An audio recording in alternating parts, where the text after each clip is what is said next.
Energi panas bumi adalah energi terbarukan yang terbentuk karena ada aktivitas tektonik bumi.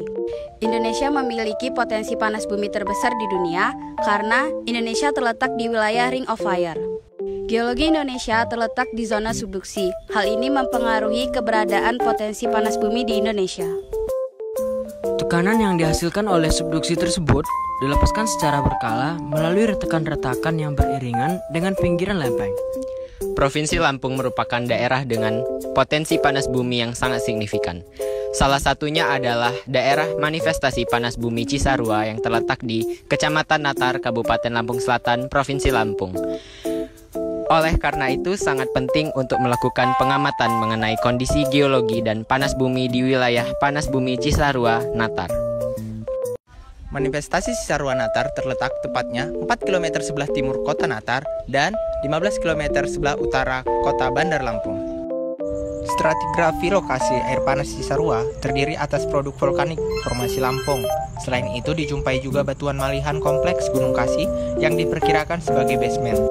Tempat keluarnya air panas Cisarua atau manifestasi Cisarua berkolerasi kuat dengan patahan Lampung Panjang. Urutan stratigrafi lembar Lanjung Karang dapat dibagi menjadi 3, yaitu pratersier dan juga kuarter. Batuan tertua yang tersingkap dalam runtuhan batuan malihan derajat kompleks sedang yang termasuk dalam kompleks Gunung Kasih. Kompleks Gunung Kasih terdiri dari sekis, kuarsafelik, grafitik, pualan, sekis, gamping, kuarsit seresit, suntik migmatik, sekis amfibiolit, dan ortogenesis. Sesar-sesar utama pada daerah penelitian yang secara tak resmi disebut sesar menengah dan sesar Lampung Panjang. Sesar yang panjang diidentifikasikan sebagai sesar yang mengontrol keberadaan manifestasi yang ada di Cisarua. Sesar menengah ditafsirkan berumur awal Kapur Tengah yang berhubungan dengan akrasi Samudra Waila berumur Jura akhir hingga Kapur awal terhadap benua samudra. Sesar Lampung Panjang mungkin masih lebih tua, memiliki rantas Paleozoikum akhir yang memisahkan busur muka, yang secara bersama-sama membentuk kompleks Gunung Kasih. Sesar Lampung Panjang diinterpretasikan berada pada kedalaman dalam hingga dangkal berkisar 3 hingga 0,5 km sebagai sesar turun. Sesar Lampung Panjang adalah sesar aktif yang berarah north 225 derajat east dan merupakan sesar turun dengan dip 70 derajat. Dua sesar tersebut telah digiatkan lagi paling sedikit 2 kali selama tersier, berupa sesar berbalik dan sesar rengut. Sesar-sesar barat laut hingga tenggara juga merupakan batas utama di timur laut dan barat daya ketinggian batuan alas pratersier di lajur busur belakang.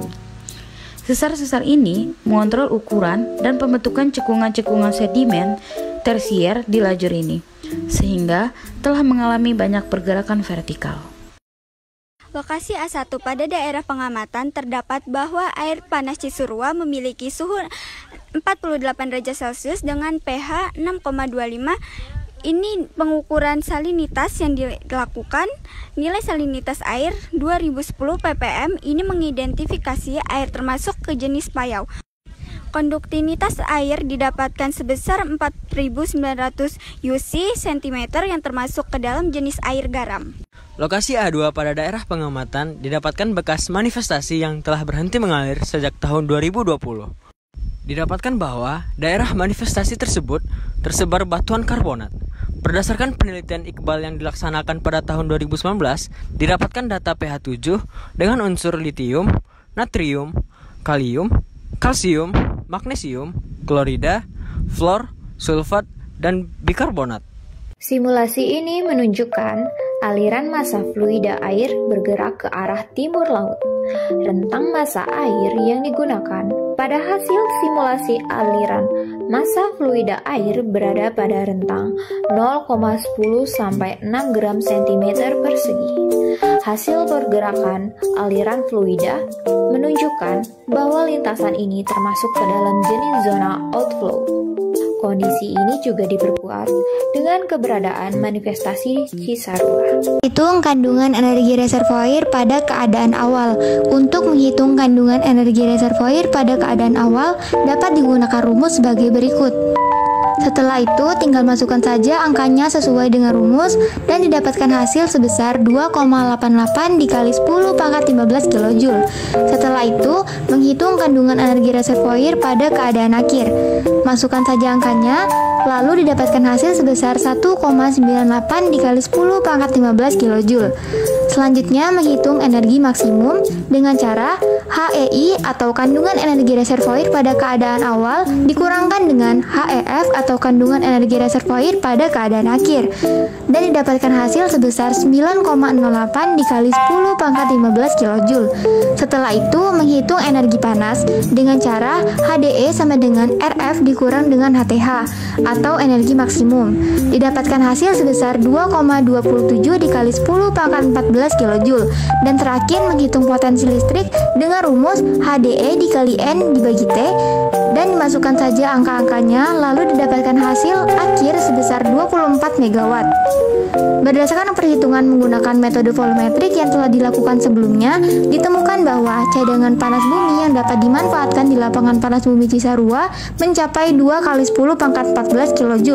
Oleh karena itu, potensi listrik yang dapat dihasilkan dari sumber panas bumi ini dalam kurun waktu 30 tahun diperkirakan mencapai 24 MW.